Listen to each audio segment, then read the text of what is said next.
सिखाया हुआ व्यक्ति कभी कहीं रुकता नहीं है, उसका उदाहरण ही आप है। वो शायर है ना कि शायरी है कि मेरी और आपकी तालीम में अंतर है दोस्त, आपने उस्तादों से सीखा है, मैंने हालातों से। क्या बात है सर, वास्तव में।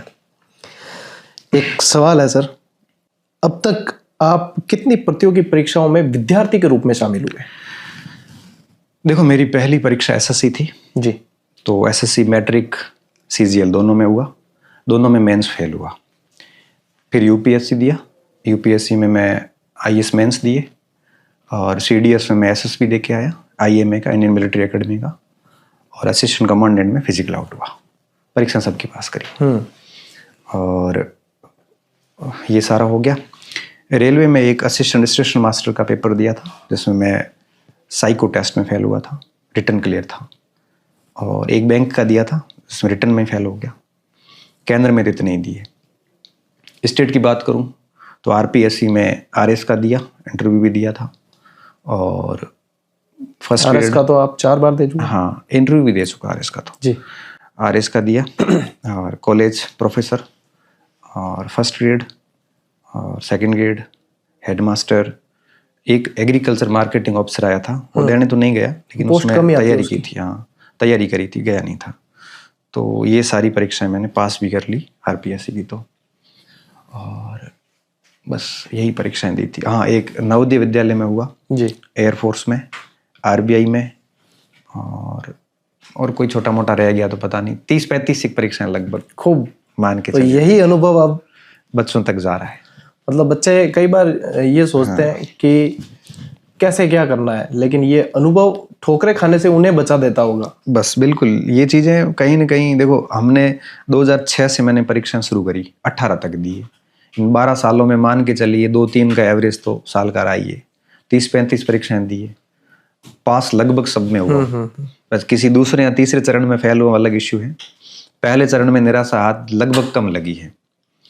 तो अब इन 30-35 परीक्षाओं का जो एक्सपीरियंस है ना, वो आपको किसी किताब में नहीं मिलेगा। बिल्कुल सही बात है। और शायद यही बातें बच्चों को अंदर से कनेक्ट कर जाती है। हाँ। तब कई बार बच्चे कहते, और आपके इस पॉडकास्ट के नीचे भी कमेंट आएगा कि सर की बातें रियलिस्टिक होती हैं, धरातली बातें होती हैं। आएंगे डेफिनेटली। हाँ, क्योंकि सच बात ये है कि मैं उन स्थितियों से गुजरा हूँ, इसीलिए आपकी बातें छू जाती है। हाँ, वो यथार्थ है, उसमें आदर्शवादी बातें नहीं।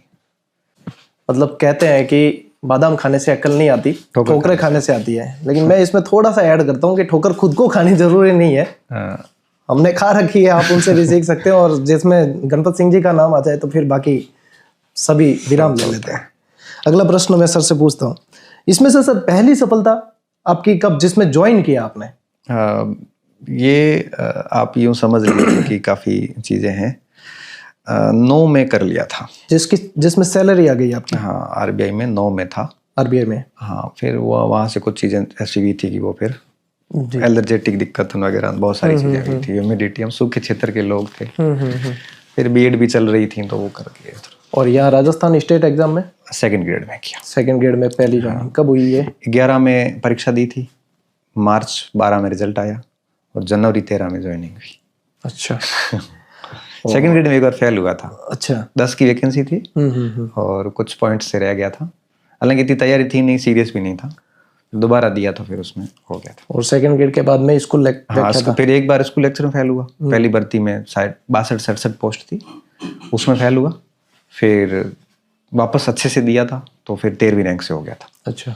फिर एचएम में हो गया था, ज्वाइन नहीं किया सेकंड ग्रेड, क्योंकि सेकंड ग्रेड ज्वाइन नहीं किया। उसमें मार्क्स भी 420 के आसपास थे, 423 कुछ मार्क्स थे। डॉक्यूमेंट चेकिंग नहीं करवाई थी क्योंकि कॉलेज में हो गया था। अच्छा। फिर कॉलेज में ज्वाइन कर लिया। अभी मैंने कहा एक डॉक्यूमेंट चेक करवा तो किसी एक भाई की सीट जाएगी फालतू, तो हमने ग्रुप बना के 5-7 लोगों ने डॉक्यूमेंट्स दिए नहीं थे आरपीएस को। सिविल सेवा में जाने की इच्छा? सिविल सेवा में इच्छा मेरी हुई थी सेकंड ईयर के अंदर। तो कई सारे साथी तैयारी कर रहे थे और मेरे को यही बूस्ट कर रहे थे कि यार तेरा जीएस बहुत अच्छा है, सब चीज़ें ठीक है, तू कर सकता है जी। तो मेरे उसी समय से मन में कहीं ना कहीं प्रस्फुटन हुआ कि मैं कर लूँगा। सेकेंड ईयर में बढ़िया तैयारी करी, फाइनल ईयर में बहुत अच्छी तैयारी करी, और 9 में जब प्री निकला तो मुझे भी लगा कि मैं कर लूँगा। तो फिर वो बहुत अच्छा लग रहा था कि भाई मैं कर लूँगा। फिर अल्सर के साथ ही वापस मन खराब हो गया। सेना में जाने का और इसमें जाने की मेरी बड़ी इच्छाएं थी, अच्छा। लेकिन वो कहते हैं ना कि जो हम सोचते हैं वो हो, ये ज़रूरी नहीं है। लेकिन जो हुआ वो इतना बढ़िया होगा कि वो नियति ने आपके लिए सेट कर रखा है, वो आपको ज़्यादा ऊंचाई देगा, ये तय बात है। बिल्कुल। तो फिर अब ठीक है, इधर बैठे। भी आपने जिक्र किया सर ये अल्सर वाला, तो जैसे कि ये बीमारी के कारण क्या है, कारण क्या है और लक्षण क्या है और क्या इलाज हो सकता है? हाँ, और ये बीमारी क्या है? ये प्रश्न भी ज़रूरी है क्योंकि भावी और पीढ़ी कोई के लिए। जैसे बच सके। क्योंकि इनिशियल स्टेज पे अगर ध्यान रखे तो बच जाता व्यक्ति। देखिए, मैं कारणों पे पहले बात करता हूँ। जी।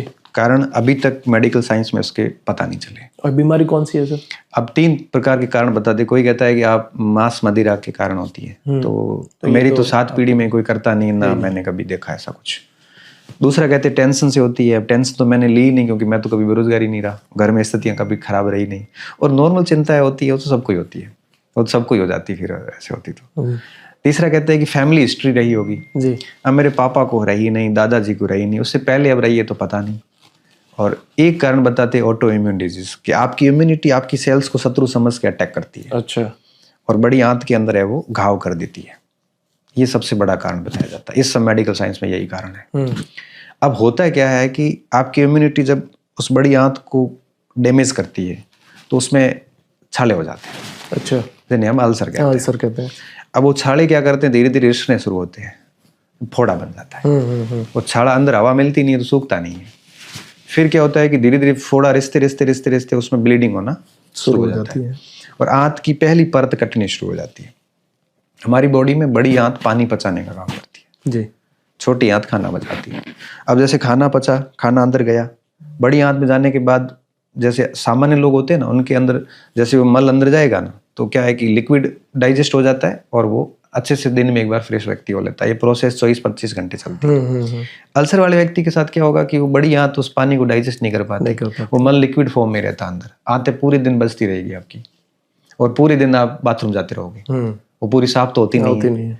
और फिर क्या है, पूरा दिन ऐसे कर करके आंतें छिल जाती है और फिर उस मल के साथ में आपका उसमें खून ब्लीडिंग चलती रहेगी, शुरू हो जाती है। और फिर ब्लीडिंग और कमर दर्द, फिर गैस्ट्रिक, फिर ज़्यादा बैठ नहीं सकते, इससे मूड स्विंग हो जाता है, हार्मोनल चेंज भी होते हैं। और फिर ये कंडीशन बनती है कि दिन में कम से कम आपको 15 से 20 बार आपको जाना पड़ेगा। और थोड़ी सी भी डर जैसी स्थिति है तो कंडीशन ये होगी कि आप कुछ नहीं कर सकते, फिर आप वाली बेड रेस्ट पे जाओ, ना सो सकते ज़्यादा, ना बैठ सकते ज़्यादा, ना चल सकते ज़्यादा। अब व्यक्ति एक प्रकार से गुलाम हो जाता है। ये इसके सिम्टम्स है। इलाज इसका कुछ नहीं है, ये आपको लाइफ टाइम रहता है।